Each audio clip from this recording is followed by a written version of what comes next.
Hello. In this video we will be solving and graphing single variable inequalities. So, yesterday as a review we went over the less than and greater than symbol, and so with this simple statement like this with the number 3 and number 4, we know 3 is less than 4, so make sure that you are able to read that as a sentence. And when you remember the number line, that helps remind us of what's bigger and what's smaller. So if we have this negative 3 here, this negative 4, we see a negative 3 and there's negative 4. So that means negative 3 is going to be bigger or greater than negative 4.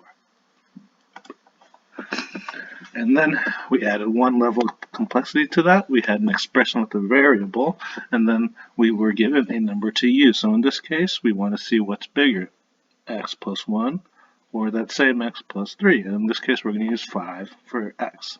So in the first one, we replace the x with the 5, so it becomes 5 plus 1, which is then 6.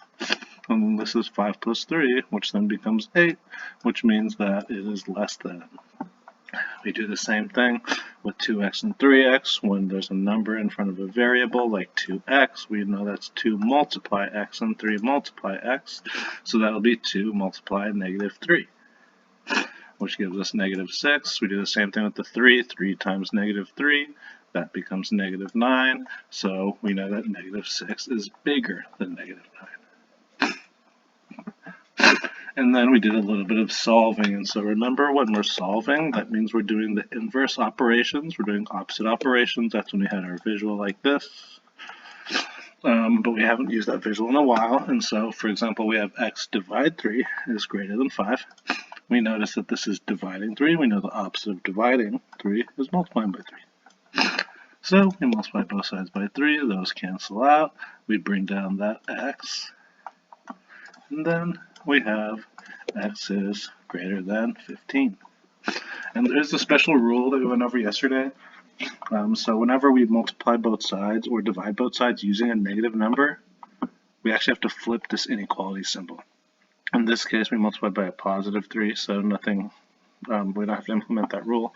But for this next one, we do have to multiply both sides by negative 3. And since we are multiplying by a negative, this is where we do have to use that special rule where our inequality symbol has to flip. And so it's something that's just easier to remember instead of going over y. I used to try to go over y, but it just makes it a little more confusing. So it's just good just to remember when to use that rule. But yeah, the inequality symbol flipped, those still cancel. X is less than negative 15. And so all we're doing today is we are solving in the same fashion, but then we are representing our solution visually. So it's just the visual representation of our solution. So if we have 2x plus 1 is greater than or equal to 5, we're going to subtract 1 on both sides. That cancels the 1 out. That means we get the 2x brought down. 5 minus 1 is 4. And then we divide both sides by 2. We can put a little division symbol there. Divide, divide, crosses out. We get x is greater than or equal to 2. So how can we represent this visually, right? So we want to represent greater than or equal to 2 on this number line. And so we're just going to shade in all the numbers that are greater than or equal to 2. So the numbers greater than 2 are going to be all these numbers. So there's a visual representation. And then we'll put our dot on 2 to show that 2 is part of our answer, right? So this is just our visual representation of our solution of all numbers that are greater than or equal to 2. We subtract 1 also. We bring down the x over 2, less than or equal to negative 1, and then we see here that this dividing by 2, so we multiply by 2, cancels out, bring down that x is less than or equal to negative 2. So once again, how can we represent this visually? We're just going to shade in all the numbers that are less than or equal to negative 2. So the numbers less than negative 2, everything over here. And then we also want to just include that negative 2. So all this is just a visual representation of our answer, everything that's less than or equal to negative 2. Lastly, we multiply both sides by 2. Cancel that out. We get x is greater than 2.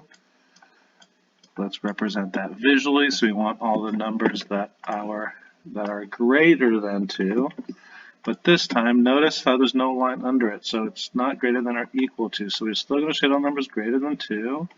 But this time, since we can't include 2 technically, since it's just the number is bigger, we're going to put a circle and leave it open on the number 2. So this is the visual representation for x is greater than 2.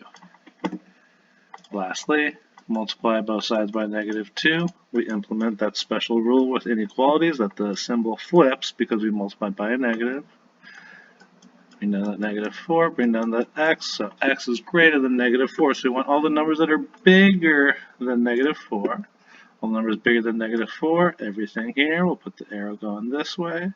But then we want to put an open circle on -4 because we can't include it because it's just greater than. So this is going to be the visual representation of x is greater than -4. Thank you for listening.